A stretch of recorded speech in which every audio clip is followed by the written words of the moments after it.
Hey guys, and welcome back. Today we're going to do this colorful ombre and freehand nail design.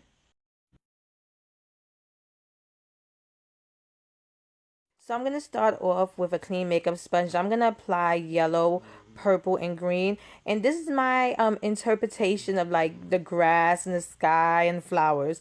It's just my abstract look of it. I never really did this color combo before, and I have to say that I did like the finished look of it. It's just something different than my usual pinks and whites and stuff, more girly look. This is a really pretty look, I think it is, and I hope you do too.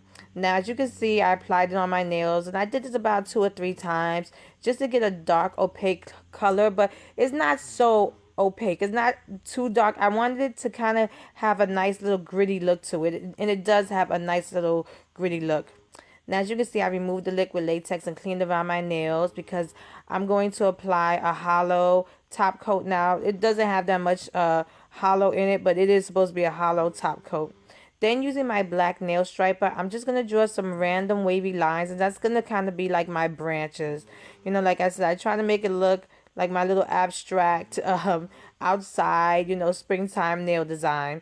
Now, you can add as many lines as you want to, and also you can use a nail brush instead of a striper, and use a nail brush with acrylic paints or nail polish. And once I was done, I applied a quick dry top coat. I hope I made this video really easy and simple to follow. And here's a finished look. If you like this video, please give it a thumbs up and subscribe to my channel to get updates on when I upload new videos. And check out my Instagram at Funwithmynails to see more of my nail art. Thanks so much for watching. See you next time.